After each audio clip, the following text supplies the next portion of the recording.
may direct some at you. I may even ask some of the members of the audience to answer some of the questions, depending on how I feel.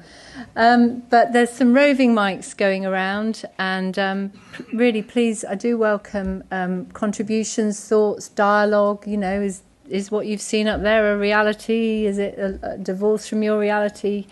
Are you happy to contribute? Yes, and if you wouldn't just mind if you feel comfortable. Just giving us your first name, that would be lovely, but don't worry. Hello, I'm Simon Case and I'm from Unison, and I'm representing Norfolk and Waveney Mind counsellors who deliver talk and therapies service for the Trust.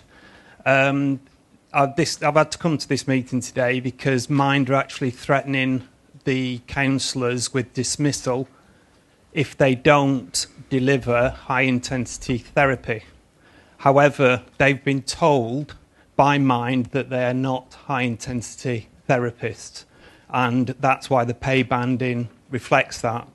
The NHS Talking Therapies manual is very, very clear.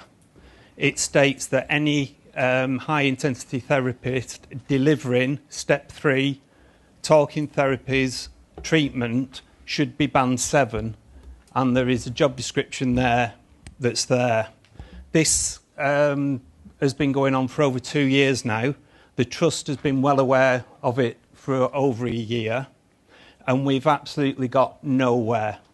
We had a meeting last week. Simon, hosted... can you put your question, please? Yeah, I'm just giving a bit of background. Yeah. Thanks. We had a meeting with ACAS last week, and basically we're still right at the beginning. So I've got 4 very, very simple questions that I'd like an answer to today, because without these we can't move forward, and I'll find it very difficult to defend. So I'm just going to be really clear on this. Yeah. This is in respect of staff that work for Mind, isn't it? Which is separate from NSFT, obviously. But it's Mind are telling us that NFST have specifically told us things like, for example... So, Simon, I'm going to ask you to put your question, please, because this is a very specific issue, which we're aware of, obviously, and I'm sorry you felt that you've had to come here in order to get answers.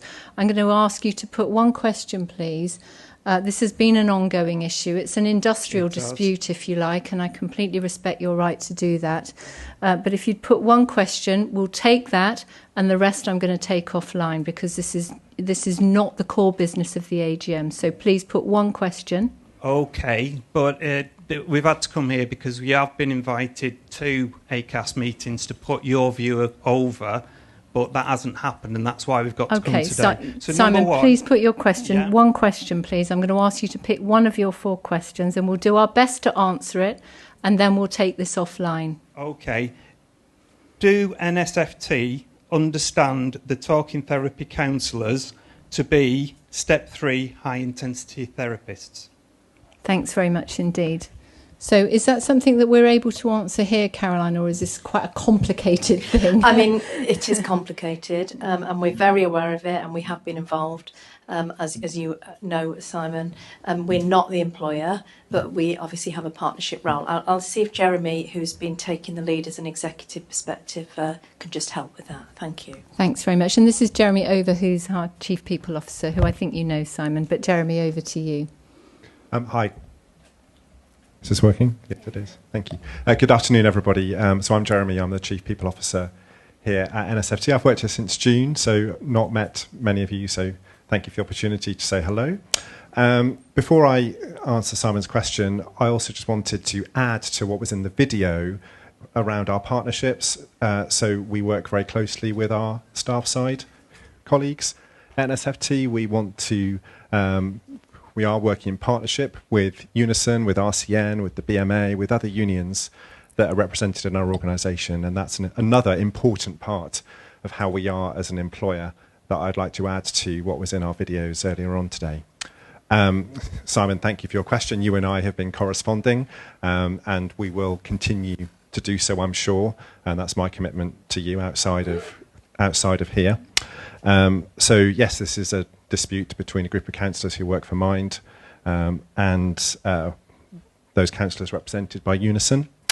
Yes, it's a service that has been commissioned by NSFT, and when this service was commissioned, in that contract, it stipulated around NHS remuneration terms being paid to the workers in that service, even though they're not NHS employees, and that is the case. As Simon mentions, the two parties have been meeting facilitated by ACAS, and it's really important that that process is respected. We leave space for those discussions. In respect of someone's very specific question, I'll continue to liaise with them outside of here because it's a very technical question that I don't have the time to answer this afternoon, Zoe. Thanks very much indeed, Jeremy, and thank you for coming, Simon. I know you're disappointed you didn't get a full response, but I think members of the audience will understand that obviously there's some complexities